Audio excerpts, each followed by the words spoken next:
Mr. Speaker, and anyone that's listening, okay, so the House is in a fairly cantankerous spot right now. But part of my frustration and part of the reason for actually grabbing this hour is, what's a nice way to, what's a more elegant way to use the word, I need to stop the lying. Oh, actually, I don't think we're supposed to say that on the floor. The people just making crap up. So let's actually have a sort of an educational discussion here. If you don't like math, please just turn off your television, stop watching, because this is becoming a math-free zone around here. And why is there the fighting here on the House? What's the fussing? You do understand every dime a member of Congress votes on now is all borrowed money.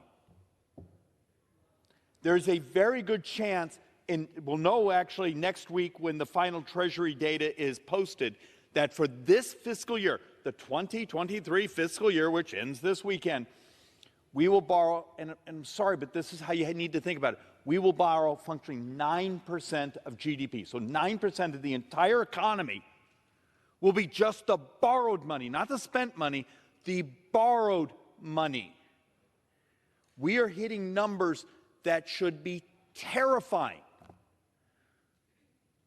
I don't know why they're not terrifying to the folks on the left. Basically, you just saw it. They just came to the microphone saying, we want more money. Where does it come from? So let's actually walk through just some basic facts. And this isn't Republican or Democrat math. It's just math. And as the family saying is, the math will always win. It may take a while, but the math will always win. So the reason for this chart, Mr. Speaker, is one more time to try to visualize. This is the 2023 budget. Okay, in that 2023 budget, here's what we call discretionary spending. This is defense and non-defense. Okay, we have 1.7 on this chart. It's actually closer to $1.8 trillion. This wedge over here is actually, let's just call it Medicare. Social Security still has its own trust fund, which is out in 9 years. So when you hear a Democrat saying, well, we don't borrow any of Social Security, you shouldn't be talking about it. The trust fund's gone in 9 years, and the recapitalization of it is brutal. But once again, our brothers and sisters on the left don't want to actually deal with the math because it's such a great campaign hit on anyone that actually cares about not doubling senior poverty in 9 years. So back to this chart. So when you look at this, you got to understand, this blue wedge is all we get to vote on. All the red, the 72% of spending we call mandatory, is on autopilot. You get that benefit because you worked your 40 quarters, you earned your Social Security benefit. You worked, a certain amount, you paid into your Medicare, you turned 65, you get that benefit. You hit a certain age. That is the vast, vast majority of the spending, and it's also, if you go from today through the next 30 years, is 100% of the future debt. It's demographics. I say this over and over and over and over, and the idiot class around here who wants to say, no, it's Republicans not willing to tax people more. Stop it, because I'm going to walk you through all the Democrat tax proposals and show you how little of GDP it creates, even at tax maximization. There's this concept of, at this rate, you maximize tax receipts without rolling over the economy and rolling over the fall of receiving less tax receipts. So I'm going to show you the math on maximizing. It's nowhere near what the Democrats keep telling you, and it's really crappy economics. So one more time, this board is incredibly important. You want to know why there's fussing around here. It's all borrowed now. And what's happened in the last couple months interest rate-wise? Think of this as just a thought experiment. August 1st till today, the movement in interest rates, just that movement in interest rates, is about $50 billion of interest next year. We're borrowing over $6 billion a day. That is functionally, let's take a look here. If you take a look at our borrowing over the last 12 months, it's $72,932 a second. $72,000 a second.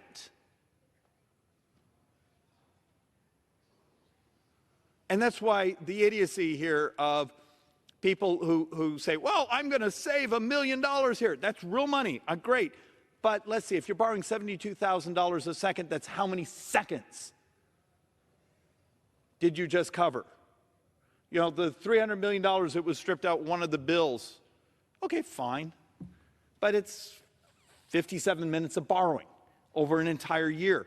There's this just delusion. Every dime, I believe, of foreign aid is like now it's, I used to say 12 days of borrowing. Someone pointed out it's actually closer to 9 days of borrowing.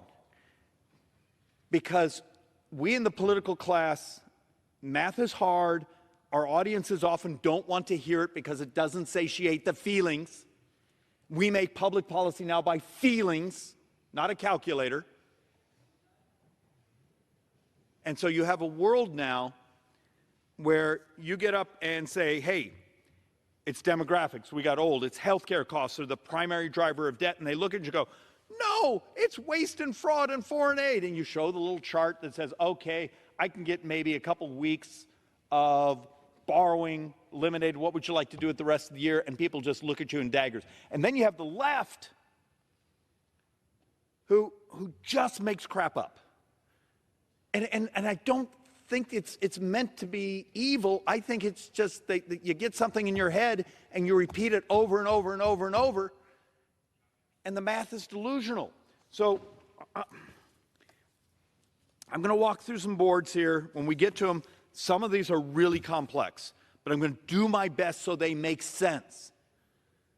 Because how do you save this republic if you have a bunch of people who can't even agree on the most baseline of, this was an OMB, CBO, joint tax, basically their data sets, no one reads their reports. The Joint Economic Committee, which, I chair the Republican side, we did a brilliant report 2 months ago. We gave actually options where you could save this country. And it's crazy stuff like, did you know if you could actually eliminate, moderate, take on, do the moral thing with our brothers and sisters and talk about diabetes and obesity? It's a few $1 trillion over 10 years. But it would require complex policies and decisions to do things that are difficult. So the whole reason I hold this board up, this board is from 3 weeks ago and it's already out of date. What does this board say? It basically says next year interest will pretty much equal the defense budget. Interest will equal the defense budget. And the reason it's out of date is just the movement of interest rates in the last 3 weeks on the U.S. 10-year sovereign. Interest will be more than the entire defense budget next year. And if it continues, if the trend line continues, there's a very good chance that interest isn't going to be 830 billion. It could be starting to approach $1 trillion next year. And why is that a big deal? Well, let's do something else interesting. Okay. For people who have never really thought about it, how does the United States finance itself? Remember, 30 cents out of every dollar we spend is borrowed. Okay? Where does that 30 cents come from? We issue bonds. Every couple of weeks, like 3 days ago, Treasury issued a $30+ billion of 5-year instruments that went out at the very top of the range price-wise. So you sit there and have to calculate. Coverage was a little disturbing. It was only like 2.5 coverage. I know that doesn't mean anything to me. It basically means, the huge lines to buy U.S. bonds weren't there. The line is getting shorter and shorter, interest to buy our debt, which often means the interest rates are going to go up. Okay, but what happens to bonds that were sold in previous years? Because the last 3 Treasury secretaries, Republican and Democrats, did something stupid, and we couldn't get them to change it because it benefited them politically that week, is they went very short term on the bonds. I'm going to issue 1 year, 2 years, 3 years, when interest rates were basically almost free. Guess where we're at right now? Those bonds are coming due. So in the next fiscal year, if we bring $2 trillion of new virgin issue, that's the borrowing for next fiscal year. Remember, this year we're going to borrow 2.3, 2.4, but let's just pretend next year is about 2. Well, we have a little problem. There's about 9.6 trillion of borrowing coming either as virgin issues or refinance next year, and it's all at these higher interest rates.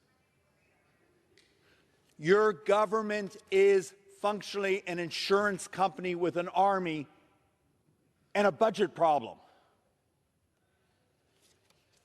What do we look like at the end of 2024 when we've just refinanced a little bit under 10 trillion at these higher interest rates? It basically means that dystopian number, as you go into the 2025 budget cycle of trillion-dollar interest coverage, and interest buys you how many, if you're into the military stuff, buys you how many new weapons. If you're into your social justice agenda, interest buys you what? This is what we're doing to ourselves. And it's the reality. And the interest rates keep moving away from us. So let's continue on some of the more difficult stuff. Just a simple math.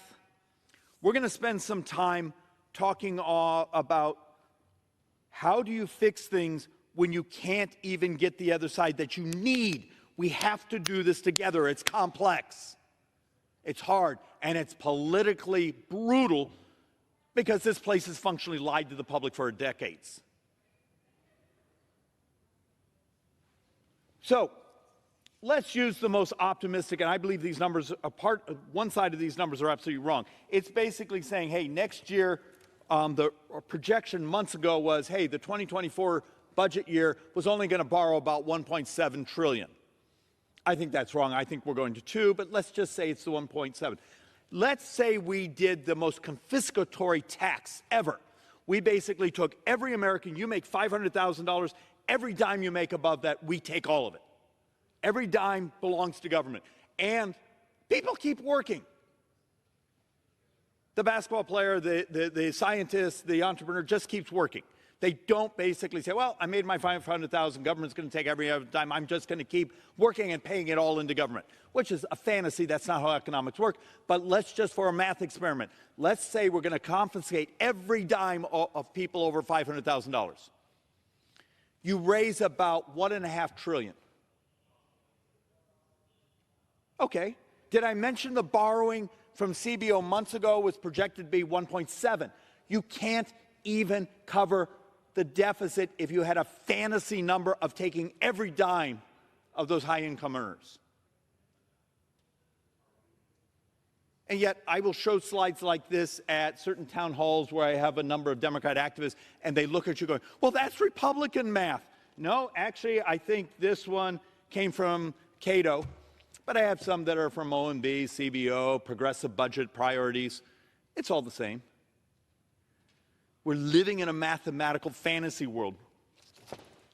So I'm gonna go out of sequence here because I'm angry that I saw a California member on CNN a little while ago basically holding a little whiteboard and completely lying to the press because it's such good politics. Republicans shouldn't talk about Social Security. You see, it doesn't add anything to deficit. Absolutely true. Because there's a trust fund that has cash in it for 9 more years. What happens in 9 years? Well, here's the reason we want to talk about it, to save it. In 9 years, the average couple on Social Security gets a $17,400 cut. You double poverty of seniors in America in 9 years. It's absolutely immoral. But the recapitalization of this is going to be complex because that first year, so 9 years from now, the first year shortfall is $616 billion. Okay, do this with me. For anyone, you don't have to be good at math in this. This isn't that hard. 9 years from now, boom, the trust fund's gone. You got $616 billion shortfall in 2033. Okay, big deal. You don't care. It's 9 years from now.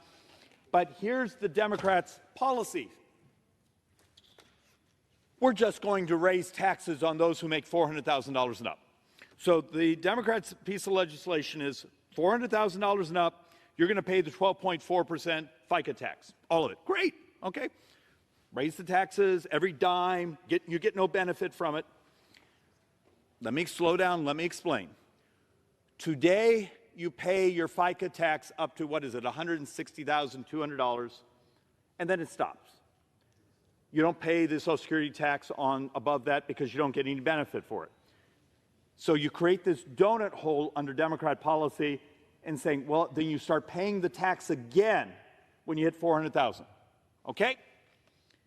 That produces $86.3 billion in 2033, 2034. Well, let's use 2033 because that's the year the Social Security's on. So can anyone do the math with me?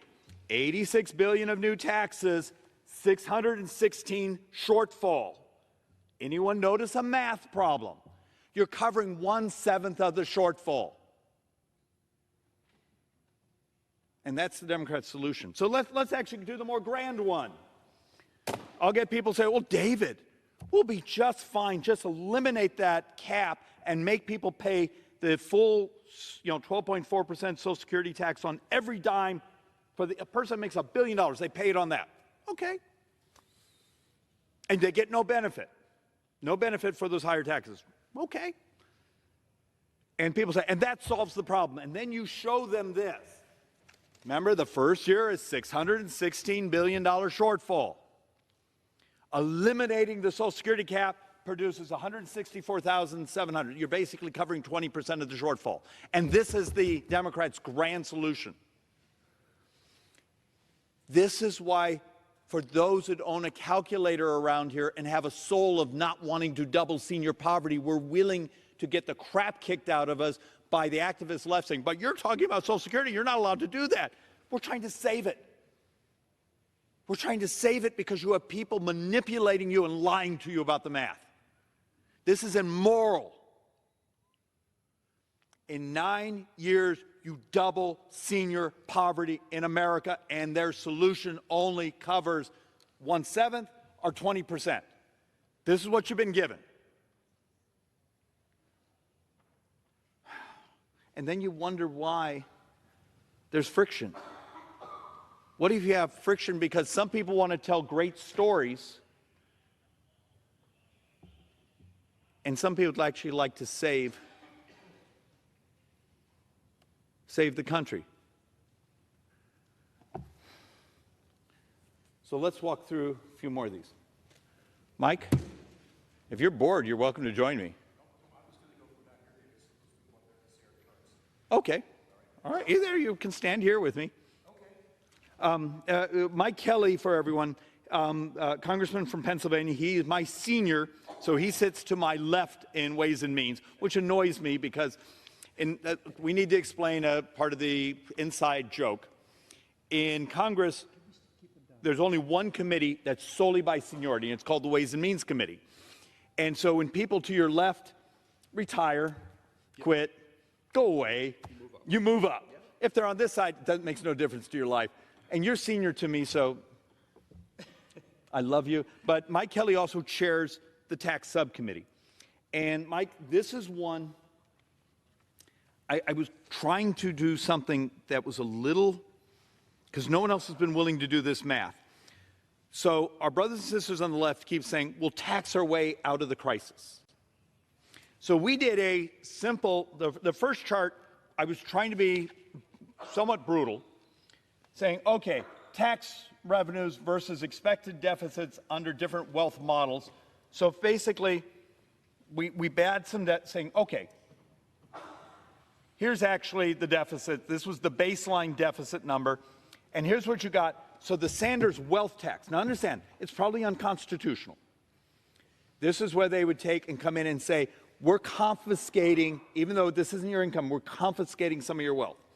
The big one they're pushing right now is the oligarchs tax, where they're going to come in and say, if you're really rich, we can come in and just every year take 8% of your wealth. The problem is I got 1.8 trillion, and this thing is basically covering what? That's $230 billion of shortfall. It also blows up the economy, but it doesn't get you anywhere. And look, I'm not here to defend really, really rich people. I'm here to defend math. And look, you have a personality. I'm like a walking calculator. I mean, tell me, why am I failing to communicate the reality that the proposals we're getting are absurd? They only cover a fraction of the shortfalls. Absolutely. So what I'm going to do, I'm going to walk down front, and I'm going to ask our folks to help us all the time. For those of you, and there's no reason for any of you to know me, my whole life has been in the private sector, and I've really come to believe that nobody should serve in the public sector unless they first have been in the private sector. My whole life has been about making sure that on the 6th of each month and the 21st of each month, there are special days for me, because those were days that the people who work with me every day got paid. So we use something called kitchen table economics. Now, I sit beside David, and I talk to him all the time. I said, I'm more of a person who says, you know what, let's use kitchen table economics. Now, I'm told that Army manuals are written on a 6th grade level so that people can understand them. So I want to show you something. I reduced this down to a $1 bill. Because when you hear our friends talking about, oh, no, you can cut spending, you can do this. I want you to think of something not as a member of Congress who can spend whatever he or she wants because it's not coming completely out of your pocket, but to the American people, hardworking American taxpayers. So we took a dollar bill and we said, let's look at this dollar bill. Mandatory spending. This is money that has to be spent out of every dollar we collect from a taxpayer. Mandatory spending, 63 cents. Well, what do you mean by that? Well, we're talking about Social Security. We're talking about Medicare. We're talking about Medicaid. And, as all of you know, any loan you ever had, you're actually charged interest on it.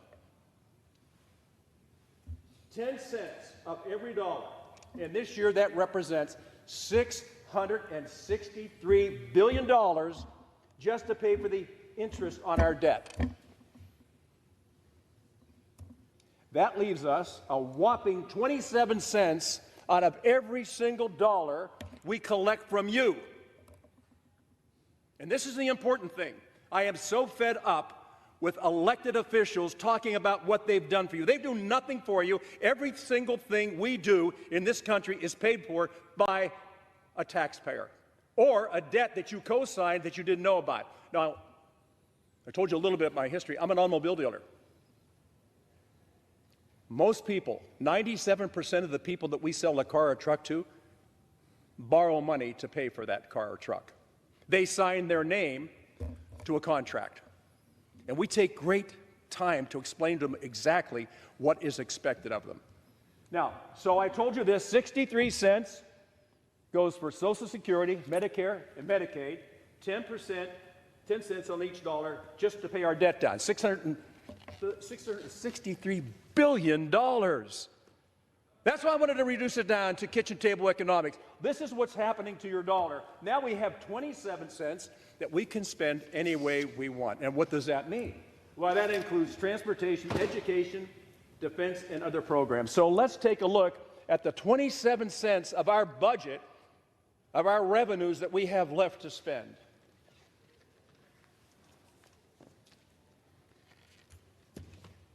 Of the 27 cents of each dollar, spending for defense, 13 cents. We don't ever want to walk away from that in the world we live in now. Are you kidding me? We're going to stop that? That leaves us, my friends, with 14 cents that we can actually control. Every single dollar out of your pocket is reduced down to this. And so when people say, you just have to learn how to cut spending, I say, so you gave me a dollar bill? I can, Mike, adjust 14 cents. And, yes. And it's worth pointing out, for everyone looking at that, you see that chart of defense and let's call it non-defense. Yes. It's all borrowed.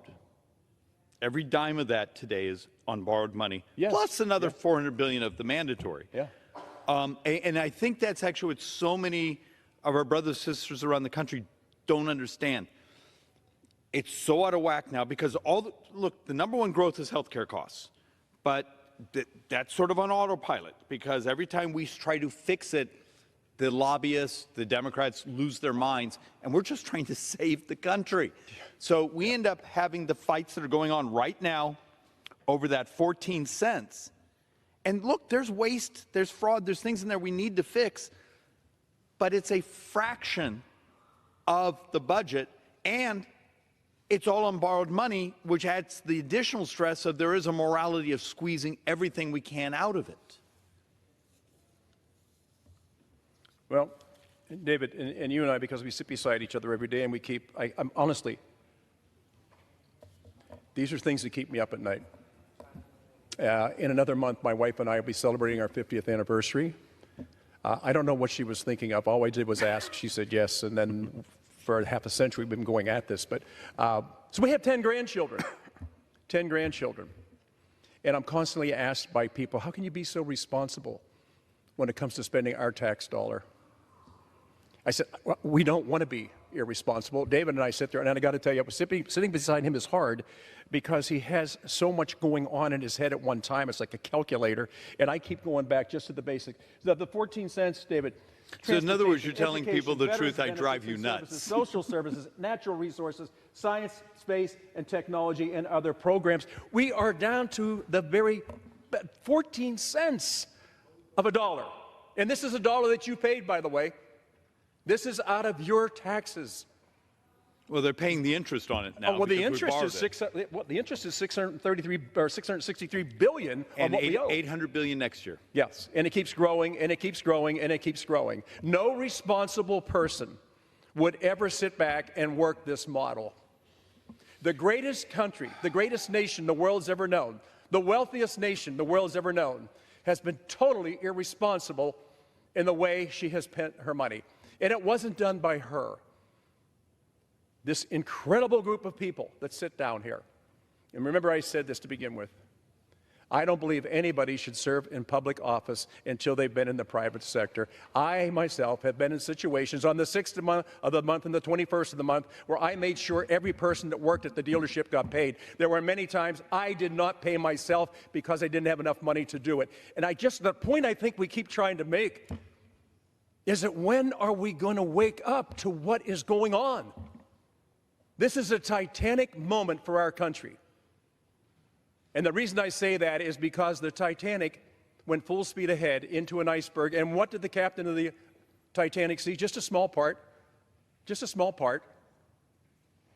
of the iceberg that was hidden up. They didn't see what was hidden. My friends, right now, the hidden part of what it is that we're spending, and I would just ask you to please think with us as we go through this. Reduce it down to where it makes sense and understand what is happening right now on the floor of this Congress. We represent you. We do not represent ourselves alone. We represent you. So, David, if we talk about this, and this is where we are, and I would just think that at some point we would sit back and we would say, I cannot watch this and allow this to happen to hardworking American taxpayers. And I think in some ways you just described why the fussing over the budget documents is going on. Look, we put together a fairly some interesting slides here. We've never presented before. We took these from a researcher at Manhattan and a couple other places. And then we did joint economic, some of my economists, we did some math here. We set this for 2033. So we actually had a year that's 10 budget years from now. We did not put in the fact that the Social Security Trust Fund is gone and there's $616 billion that needs to somehow be recapitalized. That's actually not in this deficit number. We also rolled the number, so we baseline, for anyone that's really geeky out there, we ran this to the standard debt to GDP number, because there's a new update on what debt will be in 9 years from now. That's now $3.1 trillion. If interest rates stay as high as they're spiking right now, it could be as high as 3.7, but we're going to use the $2.5 trillion. And the reason this board exists is we took, and I have a bunch of slides here we're going to walk through, but I need to set up the pitch first. If we took every tax that our Democrat colleagues talk about in the Ways and Means Committee and did what they call a revenue maximizing rate. There's a rate that you can charge that the economists and this is, the economic modeling, where you maximize the tax collections before it rolls over and people change their behavior and the tax collections go down. So we actually added up maximize estate taxes, maximize income taxes, maximize corporate taxes, maximize capital gains taxes. So we maximized everything. And then we also then came back and said, all right, here's the maximum number taxing the rich. This is the top 2%. If you make $400,000 or higher, you're part of the top 2% of income earners in America. You got to understand that. And then we also did, if you did the economic effect, what they call the dynamic score, which is always the real number we get. So here's our $2.5 trillion borrowing. If you did the full max on Democrats and got every dime, you get about $700 billion. And if you actually do the real number, where the dynamic score, it comes in about $450 billion. So you've just maximized all taxes. It gets you a fraction of the talking points. And my reason we're all going through these boards, how do I say this politely without sounding like a jerk? Our brothers and sisters on the other side, they may actually believe these numbers, but they're not real. And how do you make public policy that saves this country when half your brothers and sisters here say, no, we just tax people over 400,000, we'll be fine. And you show the slide, and it's nowhere near that. The unwillingness to deal with the reality of the math. And this is one you and I have talked about a couple times, where if you basically look at our history, so go back to 1950, because actually what's fascinating is from 1950 till recently, you actually have history where sometimes we've had really, really high marginal tax rates, 90% for the top income earners. And then, after tax reform, lower, but you took away a bunch of the deduction. You took half of society and removed them from the tax rolls. They don't pay income taxes. But we actually built lots of charts that sort of show during times of high tax rates, you get pretty much the same part of the size of the economy in taxes. Low marginal tax rates, you get the same part of the economy in taxes. There's this concept of it always goes back to the mean. So the way you get more tax receipts to government is a growth in economy. That's the magic. That's how you get more tax receipts, is growth. But when we have really high marginal rates, the chart after chart after chart just shows you get the mean. When you've had very low, you get the mean, but it's a bigger pie because the economy starts growing again. And you show this to our Democrat brothers and sisters, and they'll often say, yeah, I've seen that, but my voters don't like that. Because it doesn't satiate the feeling of punishing. So when we've talked about this, because we have time when we're in meetings to talk about this, but I want you all to try and just bear with me a little bit. And I know that at some point you say, I don't know if I like this dog and pony show. In my district, PA 16, the average income for a family of four, mom, dad, 2 children, is $54,000. Now, and this is because this is where it really starts to make sense. Federal revenues this year will be the highest we've ever got. They're projected to be $5 trillion. That's a lot of money. I mean, it's almost incomprehensible. Now, what we're projected to spend is $6.9 trillion. You say, well, okay, well, that's not that far apart. It's only $1.9 trillion. Here's what it means. And please, I really, this is where it starts to sink in. That means a family that I represent in Western Pennsylvania earning about $50,000 a year is spending $69,000 a year. So you see what we're getting to? You see where it is? Because when you reduce the numbers down, first of all, the high numbers are just so high, it's unimaginable. It's also unimaginable that we can ever pay the debt down. But I will just say this to you. If we continue on the path we are going, if we disregard the basic math that stands there and the way we do it, and most of us, I can tell you, most of the time when I pay monthly bills, it is at our kitchen table, and I open my checkbook, and I start doing the addition, subtract. And I just try to trying to understand how we can be so reckless. None of you would do this because you have too much respect for your children and grandchildren's future, and you also have too much respect for yourselves. Nobody would consciously do this. That's the problem. And that's the problem. One of my favorite movies, and I think this is what I just want to make a point with. You're not going to do movie reviews. But the movie that I really love is called A Few Good Men. So have you seen this movie? Yes. Jack Nicholson's in it, and he's being cross-examined in a trial, a military trial. And they keep asking him questions, and at the end he becomes so frustrated, he says that you can't handle the truth. In our lives, the people who raised us, our moms, our dads, our grandparents, would never have done to us what we are happening right now and we're doing to our own grandchildren. We have to handle the truth. We have to face the truth. And David, this path that we're on, and this mission that we're on, and this idea that somehow we have to get the message out to our hardworking American taxpayers. Our future is being destroyed because of irresponsible spending. Now, just to be sure on this, your Social Security will never be touched. Medicare, Medicaid is not going to be touched. And the banks are never going to forgive us the interest on our loans, okay? That's the reality of it. So when you understand it that way, it becomes, oh my gosh, what are we going to do? And so, my friend, as we sit there and try to figure out what is it that we can do to save the future for our children, and I looked at pictures yesterday with your two children and say, oh my God, what are we doing to these kids? What are we doing to them? Look, Mike, you and I have, in some ways, we are the yin and yang of districts. I have a very highly educated district, a fairly prosperous district. I'm Scottsdale, Phoenix. I'm blessed to have grown up there. And I have to accept, you know, the economic experience of a lot of my people are going to be very different than yours. But we're all in the same boat. And so back to trying to help people understand the reality.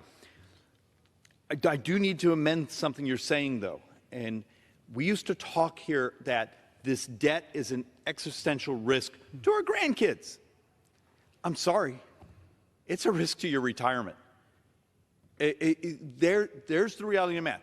If you're retiring anytime now in the near future, you got to understand we're heading towards the time where we're going to have to turn the printing presses on. Yeah. And when we turn those printing presses on, we wipe out your savings. We wipe out besides the misery we create for the devaluing of the dollar, devaluing of, you know, every bit of your savings, making it so your kids can never afford high interest rates out to the future. But it's not a crash. It's actually an extension of potentially decades of misery. And folks don't think this way. And look, I keep coming back to trying to make the tax collection argument. So why this is so important, here's the 1950s, where we had a 90.5% tax on the top income earners. So, and a little deep secret, actually the tax code today is more progressive than it was back then because they had the lower middle class pay income taxes back then. Today they're off the tax rolls. But back then we used to get 7.2% of the economy came in income taxes, even though we had a 90%. You go over all the years there's been tax reform. So today, 2020, let's do that year, we functionally had a mean tax of 37%, not 90% as that high part of the marginal tax rate, okay? But we're getting 9.2% of the economy. Okay, most people have no idea what I'm talking about when I say, but here's the economy. Here's a really high marginal tax rate. We have a history of this, and repeatedly you're only getting about 7% of the economy in taxes. We lowered the marginal tax rate for these top brackets, and now we're getting over 9%. We get dramatically more because the economy got bigger. And you show this to our brothers and sisters on the left, and they'll often say, yeah, I know it, but it doesn't feel like I'm punishing people. And the amazing irony, do you know the highest income Americans vote for Democrats, not Republicans? It's the bizarreness. here you are in your district. Yeah, how many billionaires do you think you have in your district? I don't think there's many. Listen, the people I represent, they're either in ag or they're in the fields. Yeah. They're in the mines, they're in the mills, they're on the rails. They are blue-collar people who are living an incredibly strong life because those families, and you all know this up there, the nuclear family, the mom and dad raising children, is the key to our success going forward. And in education based on the very foundations of what we know is true and is accurate and has been proven over the ages. The gift that America gave all its citizens was the gift of education.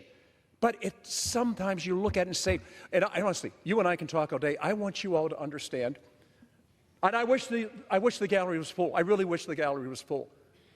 This is a message. It's not a message of anger.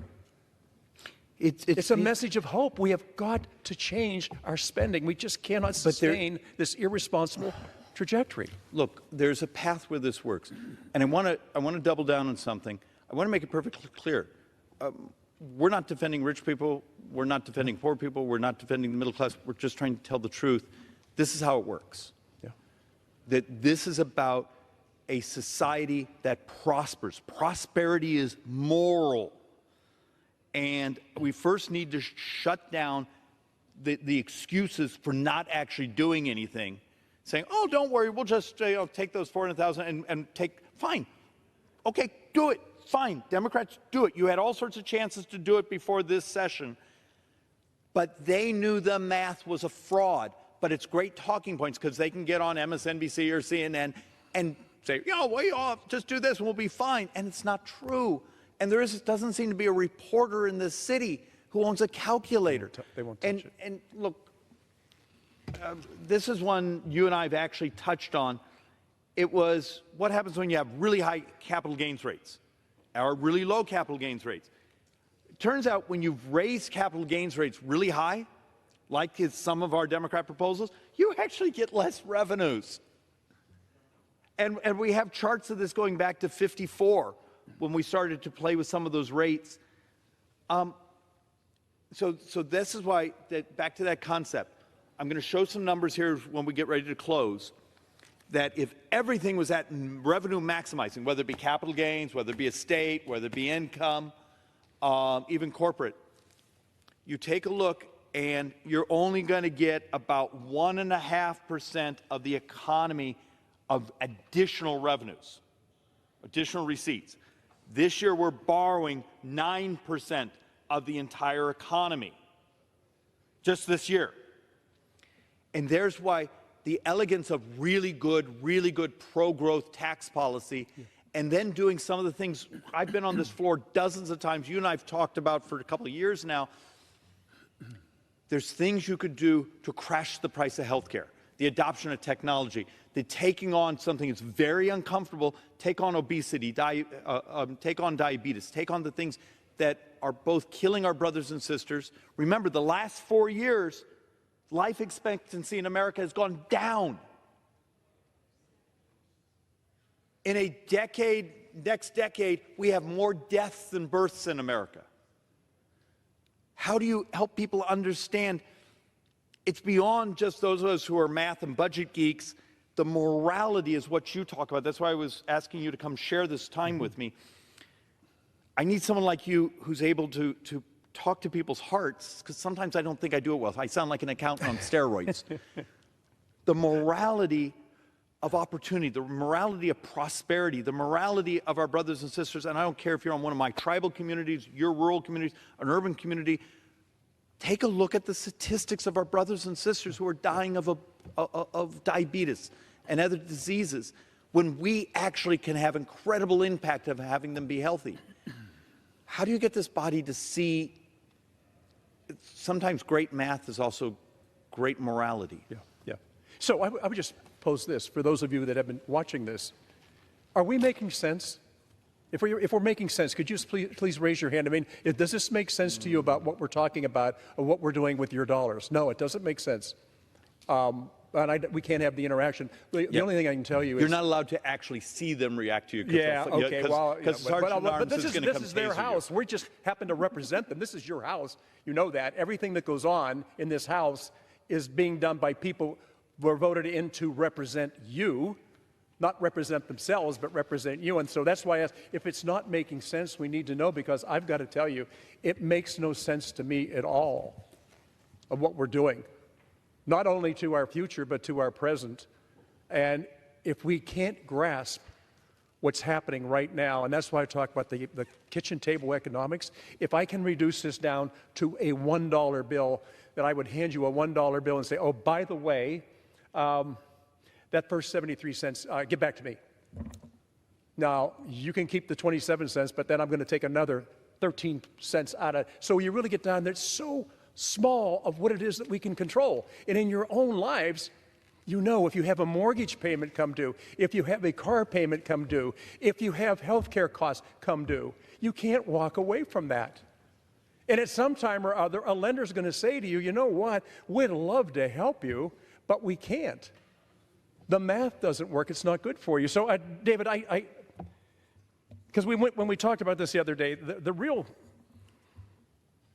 challenge is to make sure that we understand the path that we're on and not try to sugarcoat it for you. I know for myself, the hardest lessons in life to learn are the days that you lost something.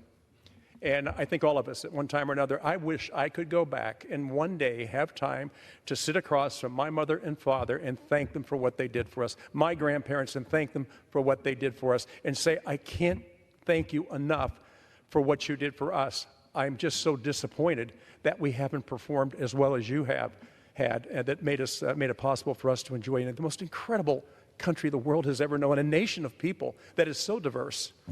There's no place else in the world. None of us are thinking about leaving to go someplace else, but it's our responsibility to make sure that it is a sustainable business model. And so if I'm not connecting with you, I apologize for that, but only because we have to understand the dilemma that we're in. This is not a scare tactic, by the way. This is forget woke, this is a wake-up moment that we have to be aware of what is happening right now to each of us every day in every way. Look, Mike, and I'm sorry you have to hear it all the time sitting next to me, but the math will win. Yeah. The math will always eventually win. Mr. Speaker Pro Tem, what's our remaining time?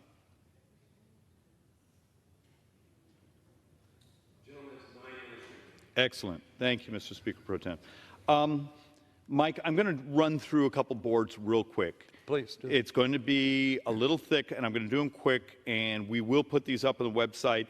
If anyone really wants to dive into this, I believe Brian Riedel, about 2 weeks ago, published a fairly substantive with amazing footnotes, so you can, if you actually care about the subject, get it, read it, pull out your calculator, you'll see it proofs out.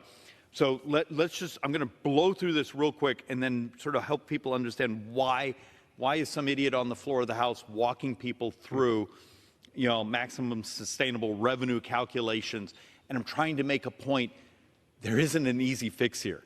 No. If we do a deficit commission or something of that nature, it turns out it's going to be complex. You are going to have to deal with things that don't seem interrelated, but they are. You're going to have to talk about immigration. You're going to have to talk about technology. You're going to have to talk about maybe AI. You're going to have to talk about a tax code that promotes growth. You're going to have to talk about changing the way we finance parts of healthcare. And you got to do it all at the same time. And you've seen this place. We're having trouble walking and chewing gum at the same time. So, all right, let's blow through this real quick. Part of the studies out there, and this is from CBO, OMB, and also the Tax Policy Center and the U.S. Treasury have all confirmed these numbers, that if you did a maximum sustainable revenue from taxing the rich, let's first do individual income taxes. If you took the rich and said, you're the top 2% income owners, this is functionally anyone over 400,000. We're going to put a tax rate that maximizes receipts before the calculations say revenues would roll over. And, you know, for some of those, you know, that's like, you know, adding another 10 points on top of it. And then you actually tax some other parts of a state. You actually put a bunch of money into enforcement. So you do all the things. These are all the Democrat proposals added up. And you're picking up another couple points, or another half a point of GDP or so. I have a board where I added all. Then we added in maximizing corporate taxes. Well, it looks like we can get up to about another 0.8% of GDP if you maximize taxes, because we have a little problem in the United States. You go up to like the 28% corporate tax rate, the next increment, you see a bleed saying, well, screw it, we're just going to recharter the headquarters in Ireland, those things. So you hit this point where you start to roll over, and this is in the liberal models, conservative models, the people that just do models, and you walk through everything from the corporate tax hikes that Biden's been promoting, even the new international tax that Secretary Yellen's been pushing. You do the some additional corporate savings by IRS enforcement mechanism. Add that all up. What do you get from that? Then you go in and actually add in, we call it investment taxes. We're going to raise capital gains up to like 39.6%, which we know at that point you sort of hit a wall and you actually get less money in the taxes. You actually do other types. You close all the loopholes. You actually remove the ability to roll over certain assets, the 1031 exchanges, the like for like in kind. You take those all away. You basically take and say, we've done everything to start to maximize income taxes from the rich. Okay, that's a lot of money. But you actually take a look, and I'm sorry, but we had very little time. We took these directly from the report. You can get up to, if you do what they call static, no economic effects, that's about 2% of the economy in new taxes. Then when you do the actual, okay, people stop working, it changes investment, people basically hunker down. So the economic models, you actually get about 1.1 to 2%, so a mean of 1.5. Yeah. Okay, that's a lot of money. 1.5% of the economy in new taxes. Yay! But did I mention we're borrowing 9% of the economy just this year? So the utopian tax everything of that $400,000 and up. You've maximized every single tax. We're borrowing 9% of the economy just this year, and every tax proposal gets you another 1.5. Does anyone see a little problem? We're living in this fantasy world, and look, God knows I love my charts, and it's I sometimes feel guilty for all, but this one's actually really important for particularly if you're one of my progressive left acquaintances and you care about income inequality and progressivity and all those things. Today's income tax code is the most progressive in U.S. history. That top percent of income earners now pay more of the federal income tax than any time in U.S. history. And this is after our tax reform that Mr. Kelly and I worked on. And yet, I promise you, today, tomorrow, someone will come to that microphone. Well, the Republicans give away to rich people, except we're taxing them more as a percentage of the tax collections, because we remove so many of our brothers and sisters, the 50% of folks in the economic term, lower quartiles, don't pay income taxes now. And there's the problem. It grew the economy right up to the time of the pandemic. Then we started spending money like crazy on corporate subsidies, Democrat proposals. It's fascinating. They accuse us of liking big business, yet they're the ones giving hundreds and hundreds and hundreds of billions of dollars out as subsidies to corporate America. And at the same time, our tax receipts are falling when they're doing it.